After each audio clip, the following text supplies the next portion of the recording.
السلام علیکم میرے دوستو، حضرت سید امین القادری کا یہ بیان سنیے اور آپ اندازہ لگائیے کہ ہم زندگی میں کیا کرنے آئے تھے اور کیا کر رہے ہیں۔ مسلمانوں، میرے دوستو،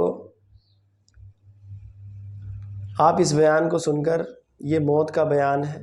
حضرت سید امین القادری صاحب نے یہ موت کا بیان جو کیا ہے، اسے آپ غور سے سنیں اور اس میں جو ہے آپ یہ دیکھیں کہ ہم دنیا میں کس لیے آئے تھے اور آخرت کے لیے ہم کیا کر رہے ہیں، آخرت میں ہم کیا لے کر جائیں گے۔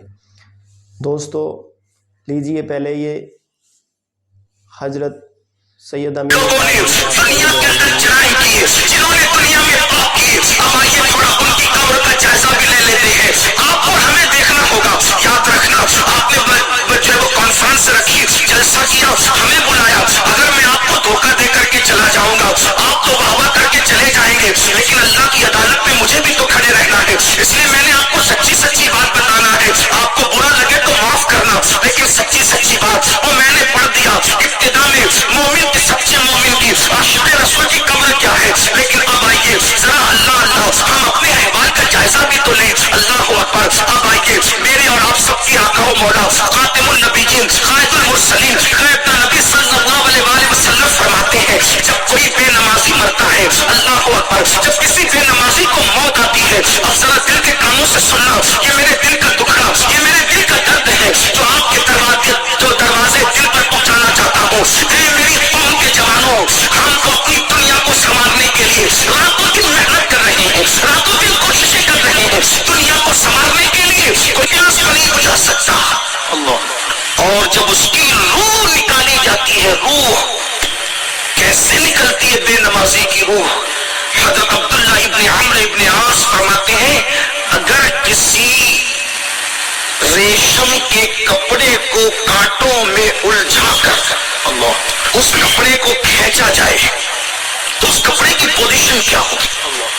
ریشمی کپڑے میں کانٹے چبا کر کے کپڑے کو کھینچا جائے تو اس ریشمی کپڑے کا جیسے اس کے تار نہیں بکھر جائیں گے، اسی تیزی کے ساتھ بے نمازی کی روح کھینچی جاتی ہے، اللہ اس کی روح نکالی جاتی ہے، اور اسی پہ بس نہیں، یہ موت کی تکلیف ہی کچھ کم نہ تھی بے نمازی کے لیے، موت کا درد ہی کچھ کم نہ تھا بے نمازی کے لیے۔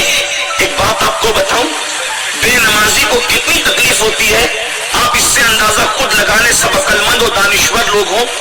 روایتوں میں آتا ہے تفسیر میں کہ جب حضرت عیسیٰ علیہ السلام کو اللہ نے مردے زندہ کرنے کا معجزے سے نوازا، آپ مردوں کو زندہ کرتے تھے، تو ایک دن آپ کو اپنی امی کی یاد آئی اور امی سے کہا، امی، ماں کی یاد آئی جو دنیا سے چلی گئی تھی، تو اپنی ماں کی قبر پر گیا اور امی سے کہا، امی کہ میں چاہتا ہوں کہ تم کو دوبارہ زندہ کروں اور تمہیں دنیا میں دیکھوں، تو اجازت ہے کہ میں تمہیں زندہ کروں؟ تو قبر سے آواز آئی، عیسیٰ جب آپ مجھے زندہ کر کے دنیا میں لائیں گے تو پھر مرنا پڑے گا، پھر موت کی لذت کو چکھنا پڑے گا، پھر موت کا مزہ اٹھانا پڑے گا۔ تو حضرت عیسیٰ نے کہا، ہاں اگر زندہ کیے جاؤ گے تو پھر موت کا مزہ بھی چکھنا پڑے گا۔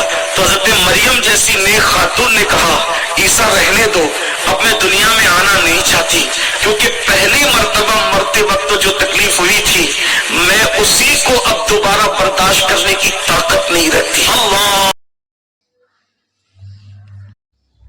دیکھا آپ نے دوستو، موت کا بیان ہے، اسے سن کر دل کی گہرائیوں سے سوچنے پہ مجبور ہو جاتا ہے انسان۔ سوچئے اور سمجھیے کہ ہم کیا کر رہے ہیں، اور اس بات کا ہمیشہ دھیان رکھیے کہ ہر جاندار چیز کو موت کا مزہ چکھنا ہے۔ انشاءاللہ اس پر آپ عمل کریں گے۔ میرے چینل کو سبسکرائب کر لیں اور شیئر اور کمنٹ کر دیں۔ السلام علیکم ورحمۃ اللہ وبرکاتہ۔